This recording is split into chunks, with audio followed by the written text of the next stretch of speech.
Where is justice today in Prague, the Czech Republic? You know, when I started looking into stories about true crime and other notorious stories in this part of the world, I was shocked to find that Prague, by many accounts, is the safest city in Europe.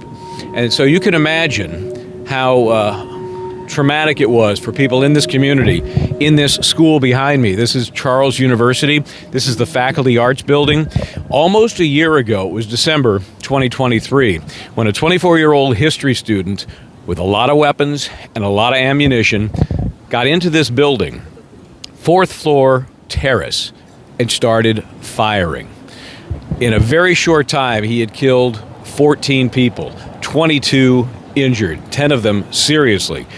It could have been so much worse. There have been descriptions of piles of ammunition in the hallways up here of this faculty building.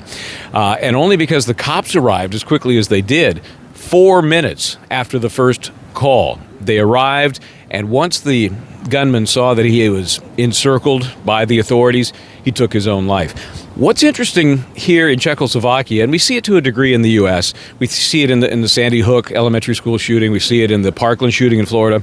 There's a lot of effort made not to mention the shooter's name, not to glorify the crimes that were committed. And that's even more so here. Again, this happened barely a year ago, but you don't hear this guy's name. You don't hear the stories about what happened that day almost a year ago. You've got students who are going to school here now who don't even know about it. It is so part of the culture here to just move on. This was the safest city in Europe, and it is now basically back to normal. People everywhere. The Christmas time is very busy here in the Czech Republic.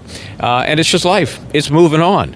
But it could have been so much worse that day when the police did their job, when they saved who knows how many lives.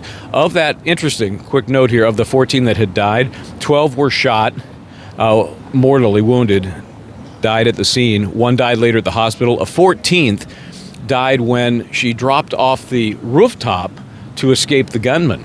Right behind me, that little ledge hanging off there, a number of students lowered themselves from there in an attempt to get away from the gunman. One, unfortunately, died in that process. So, an amazing story, and I think it's great insight into the culture here in the Czech Republic as to people just, they get on with life. And it is now. Don't be afraid. Come to the Czech Republic. It is still the safest place in Europe.